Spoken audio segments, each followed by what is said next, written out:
Alright, so now all the dirt and welding slag has been swept down, the E36 is in the garage. We can get started. What's up everybody? Welcome back to my messy ass garage. My name is Connell and this is my 1997 BMW 328i. So if you know anything about this specific Generation 3 series, the E36, you'll know that the interiors always get one of two issues. One, the interior, like the leather, starts falling apart, the seats start ripping, the door cards fall off, the dash starts to sag. I haven't really had a whole lot of that, but my shift knob and my steering wheel, the leather wrap is starting to tear.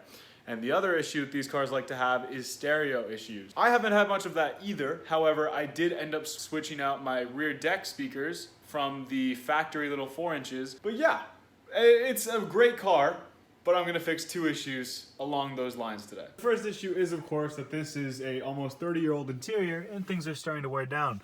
Specifically the shift knob. You can see the leather's starting to tear.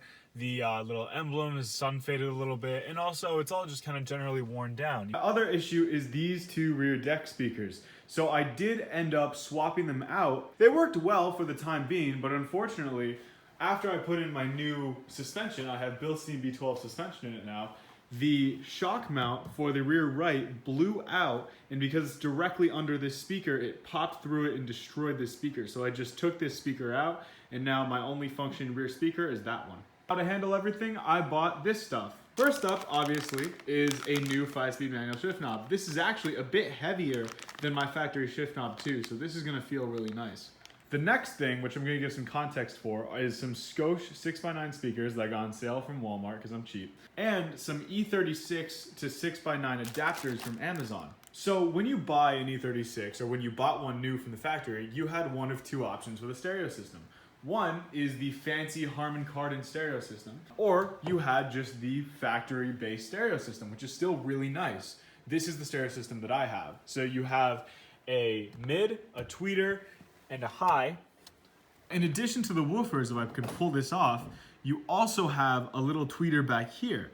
So the woofer in the rear is only a 4-inch speaker. So I went and I got some 6x9 speakers, and I'm going to do what I've seen a handful of other people do with these E36s, and adapt the wiring to a 6x9 speaker, and then use these Amazon adapters to put the 6x9 speaker into this weird shaped 4-inch plus tweeter hole. But yeah, we just got some basic work in front of us, so let's get started. First up, just because it's the easiest thing, I'm going to switch out this old shift knob for my nice one. So that just pulls off of there, and you can see kind of the wear right on the edge with the nice light. And now we get a nice new leather and metal 5-speed shifter. Slide that on there.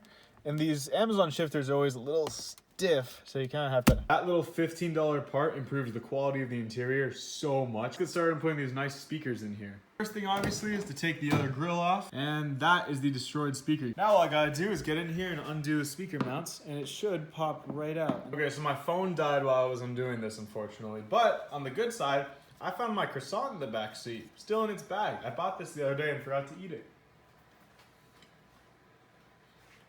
Croissants are the best food in the world. But yeah, now that I got my trunk undone, now that I got my speaker undone, you can see right here where the shock mount hit it.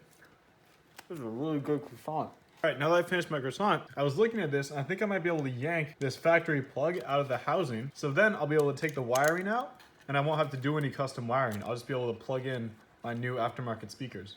But first, I think I just undo this little clip right here. I can, undo these two clips. I can push, yep. Nice. And take this little plug out and use it for my own 6x9s. Yeah, I wasn't actually expecting to be able to do this, but I can just take the plug and the OEM wiring now, so I can plug this into the factory harness and this into my new speaker, and I won't have to do any custom wiring because it's already done. And this also means in the future, if I want to add a outside tweeter, I can just hook it up to the yellow wiring and it'll immediately start getting power from the car's amplifier. Alright, so now that I got my wiring all plotted out, I can take my new Scosche 6x9, and I'm not going to let that touch the paint, and my new E36 to 6x9 adapter, and our newfound OEM wiring, and put it all together and put it in the car. That fits in almost perfectly. Oh, that fits in perfectly on the dot. Nice. Perfect. Now I just gotta screw this in. Nice. That is in there solid. That's actually better than my speakers were mounted into the OEM mounts. The speaker mount will clip into the frame, and then I have to go up on top and put screws into the top. Oh, O'Reilly, you weren't treated like a human. They took your thing. Alright, so I have both of these little 10mm machine self-tappers. Oh my god, I'm going to break my windshield. But I have these two in here. And don't want to make it too tight because it's only plastic and it will strip out. There we go. Rock solid in there. I cannot wait to get the other one in and hear how this thing sounds. Alright, so I just gotta take this speaker out now and do the same thing that I did to the other side. So I'm just gonna do it sped up because you guys already saw the other side.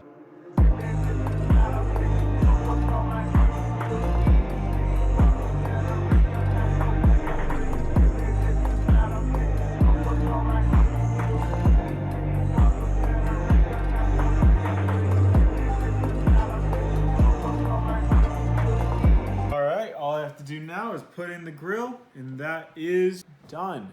Now I just gotta wait for this to boot up into CarPlay, because right now it's in its own little native thing that has to turn on CarPlay automatically. It's a little slow, but it works well. All right, we got CarPlay. Now I gotta go to Spotify.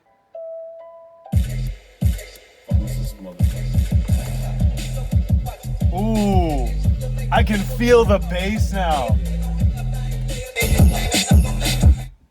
That is so perfect. Oh my god. All right, I spent a little too long playing with the music in this car, but oh my god, it sounds so nice now. I did not think it would make that much of a difference. When I was reading forums before I bought these speakers, everyone was saying, oh, the rears are gonna be so overpowering, it's too loud, and then some people were saying, oh, it sounds really nice, and it sounds really fucking nice. Oh my god, dude. The bass, okay, it's not gonna compare to my friend Nick. He has a Focus ST with this giant stereo system and a sub in the back. It's not gonna compare to that, but for what this is, which is mostly a factory stereo system and then big speakers in the back in a CarPlay head unit, this sounds really nice. It's not too much bass, but it's perfectly crisp, and it has just enough bass for it to sound really cool and for it to shake you. Okay, I'm so happy with this. I'm gonna put the links to the mounts and these speakers down in the description, along with the shift knob, obviously. If you have any type of E36 and you still have factory speakers or shitty little small speakers that you put the 6x9s in the rear with a nice head unit. It is so worth it. Oh my god. But yeah, that's gonna wrap it up for today. So now we've got a little bit of an updated interior and a very updated stereo system. I am very happy with what I just did in the past maybe 45 minutes of work. But yeah, thank you so much for watching. I'm super happy with the E36's stereo system and interior now.